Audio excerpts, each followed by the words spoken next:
co-writer, co-editor, and executive producer, Chloé Zhao. Yeah. Yeah. And one of our stars, Jessie, Buckley.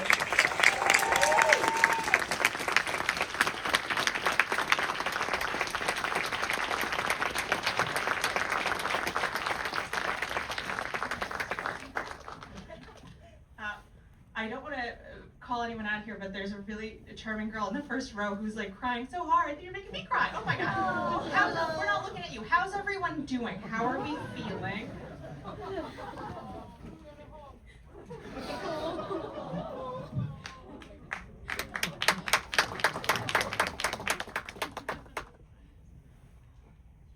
So, a nice little Sunday afternoon. Thank you guys all so much for being here. Thank you, ladies, for joining us.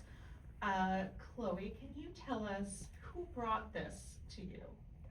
Well, initially Amberlin did, and I got this call on my way to Telluride. I was driving through New Mexico, and I said no initially because I didn't think I can relate to this story.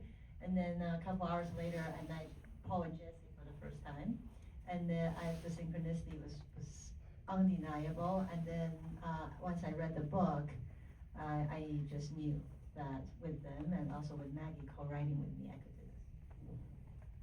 Like, what was it when you saw Paul and Jessie at Telluride, who are obviously there for other projects? What was it about them that sort of sparked for you? Well, obviously the boring stuff that they're just incredible actors.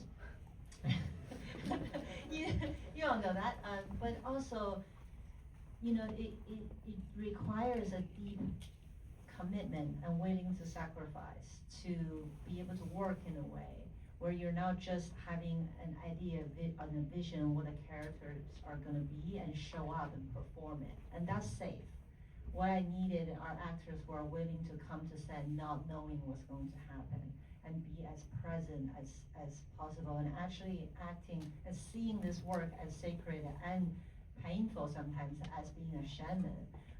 In old times would be channeling everything from the collective tribe into a performance and back to the tribe as medicine. And in order to do that, they put their bodies and their psyche through a lot to do that kind of work because it's not theirs, right? Something bigger is speaking through them.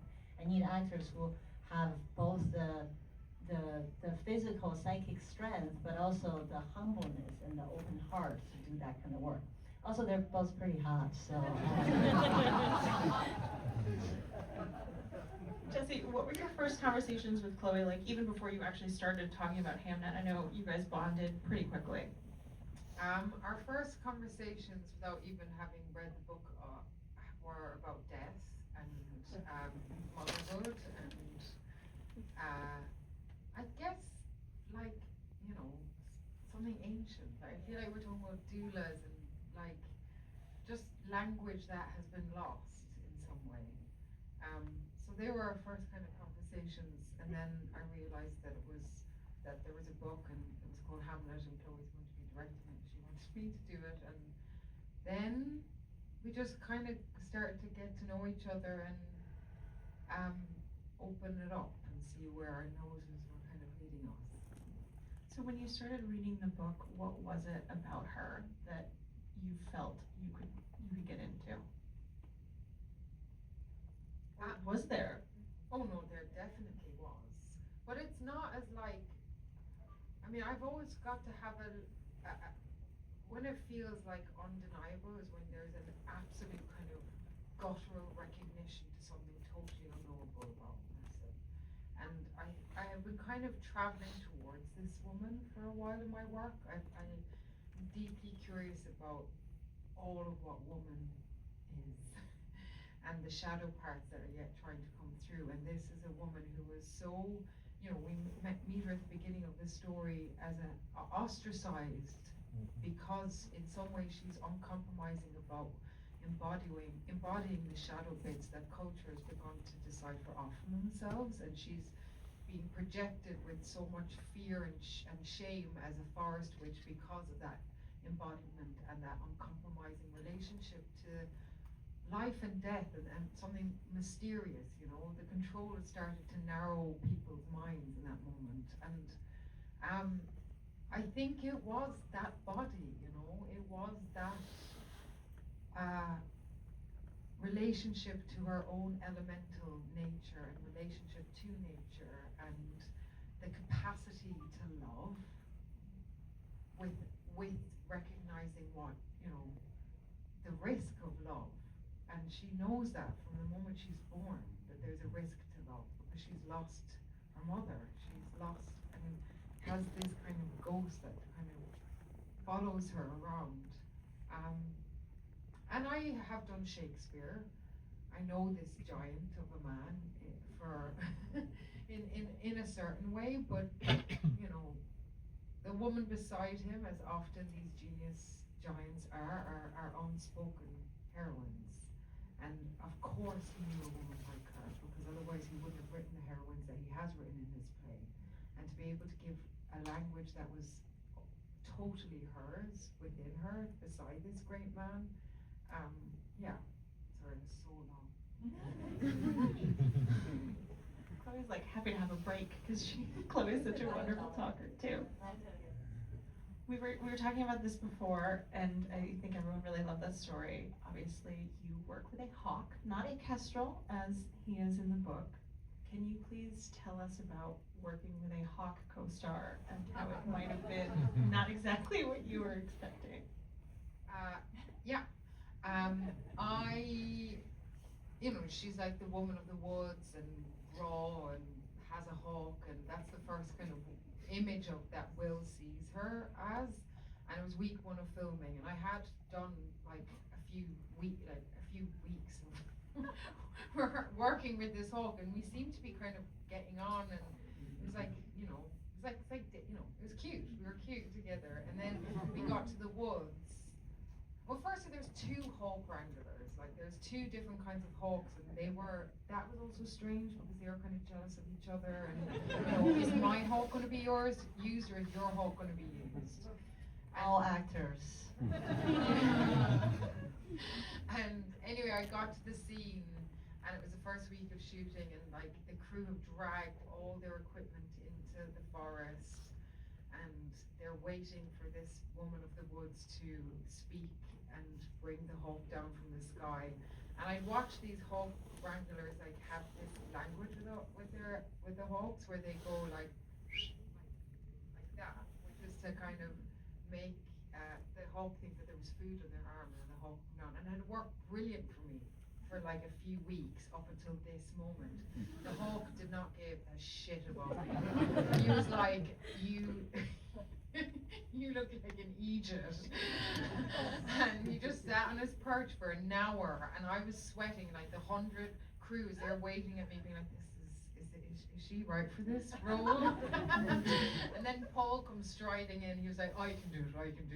And he had exactly the same experience as I did, which I was delighted about. But we managed to get 1 shot of the hawk coming to me the next day, but I knew my place after that moment. Well, let's talk a little bit about how you bonded with your co-stars. Obviously, you and Paul have an incredible bond, but then you have children that you need to bake into this family. And Chloé had a really interesting approach to getting you guys bonded on kind of a very different level. If you could talk a little bit about how you set that up, Chloé, and what that was like for you as a performer, Jessie. No, she said how you and Paul. You're watching the dynamic on set, right? Well, we did a lot of dream work. Jessie actually is the one that introduced me to dreamwork, is working with our dreams. And Carl Jung was definitely not started. He gives a scientific language. Working with dreams our ancestors have been doing that since the beginning. The idea is that the dreams speak the language of the unconscious, and they often speak in symbols, and which is a form of storytelling, right? And so we would record our dreams. Particularly Jessie did a lot of that, and then we either drop into her dreams and interpret, what's the unconscious trying to speak through us, and also trying to build a bridge between her, because we believe the unconscious is past, present, future, the collective one. So we're trying to build some kind of portal between her and Agnes, and between Paul and Will. children, we had everybody, the Shakespeare family, sort of going under is a meditative state where their consciousness goes away and they're in the bodies, and to then create some kind of shared dream, shared memories between them, and then they would sometimes something would come up and they would speak from a subconscious place, and then I would write them down, and they don't. This is rehearsal time, and they don't necessarily means anything in the moment, but when you work in a non-linear way, it's a spiral way, you will suddenly find yourself sometimes on set, a couple of weeks later, arriving at exactly the same place, but just at a different level. And certain line will come out of someone, a gesture that came out of the actor subconsciously, that was planted in the dream work. Jessie, you said that this has sort of changed the entire way that you work now. Can you talk about your initial experiences with it, and if there was a moment where you're like, this is going to be how I want to work from now on?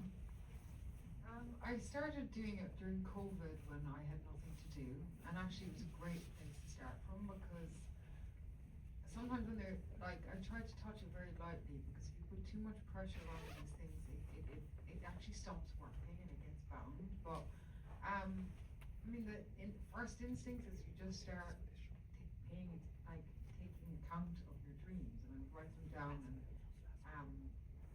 and it's funny, once you even ask that of yourself, they come, like you start having more dreams, and I think it's I guess it's it changes every time I work. It's not like, I always find when I open up a book or open a script or open a world, my unconscious it does start to go down into that, and it's not like you get a dream that contains the script or contains the characters of the script. Like, for example, in this, on the day of Hamnet's death, I had like a dream the night before about a stingray that was like coming down over an ocean, and there was like somebody in a cave, there was a little girl in a cave right at the bottom of the ocean that I was trying to save, and there was this stingray coming down, and I mean, who the hell knows what that means, but like, it was a place to create from, and I love that image. Like, it gives me so much freedom and so much material to create from, and I worked with it really a lot during this process. Like, it was kind of like a fever. Like, if I got a dream, or even I would take the scenes as dreams and create an abstract fever dream written something around it, so that the scene contained metaphors for me, and I could almost like use the essence of these metaphors of these stingrays to become vibrations in where I had to would go in the scene, and I love them. Like, it's been, I mean, at the end of this, I had started making this book which contained writing, images, drawings, like some pages that said one line, some pages that just ink splatter, and it was such a beautiful thing at the end of this process to go, oh my god, this is my whole unconscious of this moment. Yeah. So you're doing this very deep internal work, but then Chloé is building a world for you to play in. Like, you recreated the Globe Theater, so it seems like sort of like the best of both worlds. But I would love to hear more about recreating the Globe, because you can tell, you can see when something is real and has been built. And I'd love to know about the decision behind that, how easy it was to get the producers to do it, and Jessie, what it was like for you to just step in there one day and be like, wow, here I am. Well, I had a meltdown when I went to the real Globe Theater. I don't know how many of you been there in London. I got you. No, the location scale. Not the first time. Oh. Because you brought me there, seemed like okay, because I was more focused on you at the time. But when I went there, when it's really happening, total meltdown, because it looks too new. Because it's been the Globe burned down and it was rebuilt. Also, it was too big and we couldn't afford to fill the space with extras. This is not a big budget movie, guys. So, because it's expensive, all the extras you think, oh, it's just another actor. No, they need full costume, right? And then period makeup and stuff. And it was just total meltdown. And I remember my wonderful sister production Fiona Crombie came over and she held my hand and she said, breathe, and also just tell me, how do you want to feel? How do you want Agnes to feel when she first walked into the space? I said, I just wanted to feel like the inside of a tree. She goes, I can do that. Get it together. And that's what she did. Jessie, what was it like for you the first time walking in? Did you feel like you were walking into the inside of a tree? Oh no. Like, it's quite a strange experience. My first ever job was actually in the Globe Theatre.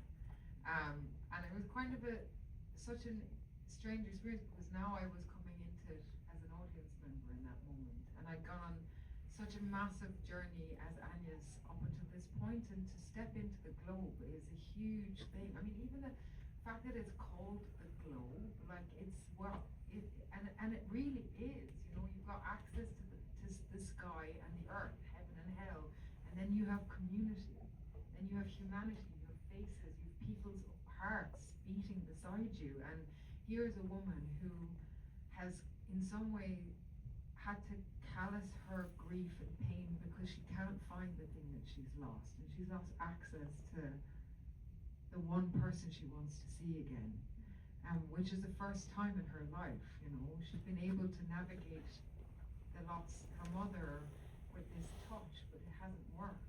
And I remember stepping in for the first time and being overwhelmed and going, I don't know how to contain all of this in this huge place that is alien to me in some way, in this moment. And the first 4 days I was absolutely lost. And it was really uncomfortable until I realized this is exactly the story. This is what needs to be seen now, which as an actor, there's a part of you that wants to be in control, you know. It's very rare that you allow yourself to seem lost because people are looking to you for answers, which is a really bad idea anyway. And once I realized that, it helped me move into the next chapter of the journey, which was to surrender to the humanity that was around me and to recognize that I'm not alone as an actor in here. There's 300 people who probably experienced grief because they probably loved. And it was the absolute privilege of my life to stand at that stage and have Chloé contain and invite those 300 people around me to share their grief, to share their love, to share their need to reach out and touch something that they'd lost through this story that William Shakespeare had created, some kind of magic portal for us all to transcend the bits that we can't hold by ourselves through. And I, like an earthquake, this ripple of relief came through me from all those people, like you guys here today, you know, we all go on a pilgrim to play. I mean, it's such a strange thing we do. It's like we decide on Sunday we're going to go to a place all together with complete strangers to watch a story and share something. But like we do, and it's magical when it works. And I had that feeling there, you know. It was like there was like a 3-tiered experience as an actor, as a human, and as a storyteller, and actually that we're all sharing the same. We're all in the same river. I think for most people, the moment that really gets them is when you reach out. And it's just, you know, I had the experience in Toronto where I was like, I love this is wonderful. And that moment just cracked me wide open. Do you remember that take? And Chloé, do you remember thinking like, oh, that's it, we've got it? Or do you ever feel that way where it's like, that's the one? We did many takes of that moment from many different angles. Yeah. Was it touch? I don't know if was it touch in the script? No. That came towards the end. A lot of times when you work this way, whether it's the touch or the guttural scream, you know, or like Hamnet being there in the globe at the end. That wasn't. Or the little gesture like of whispering into the hands and whistle into the sky to see the hawk. That came from Jessie's fever writing. So when you work this way, what you wanna do is like, you wanna have half order and half chaos, right? So, chaos without order is just, that's a deluge that we that we came from, that we build way too much order now, and, we're trying to find a balance, and it's the same, we're surrounded by an incredible team of producers and support systems to contain both of our chaos, and we contain each other's and Paul's, and it's very much of a containing for each other, but then at the same time allowing all these incredible juicy things come out of the mystery. Jessie, are there any moments of the touch that you remember, or, because it's so beautiful and it's so real, but I know that your process is not like, you're not necessarily thinking about it, as you said before, you're not making a choice, it's just happening.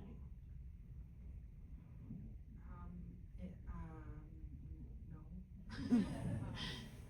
No, I mean, I think what I remember of that, it was hard work.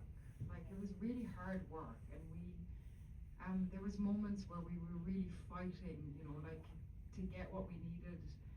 There was often times where I couldn't see Paul and couldn't see Will, which was really hard, and we would really have to fight to try and find the geography as storytellers to be able to be in the reality of it, but also get what we needed.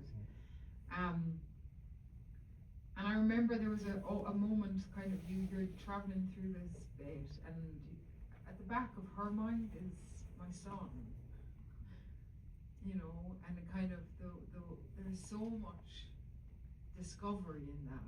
And I remember there was a take, I knew Jacoby was going to come out, I just didn't know when. And I remember there was a take where I was looking at Paul and kind of that moment that they shared together, and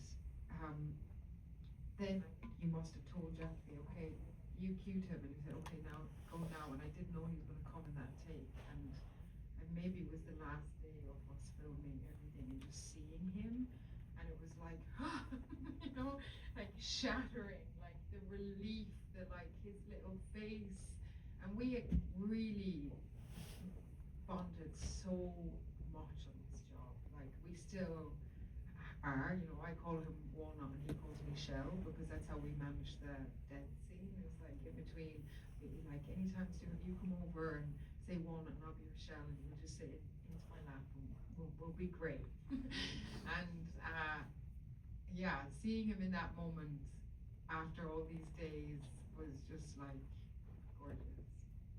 Also, just to add that, for those of you who don't know, little Jacoby, and the young man that plays Hamlet, they're brothers.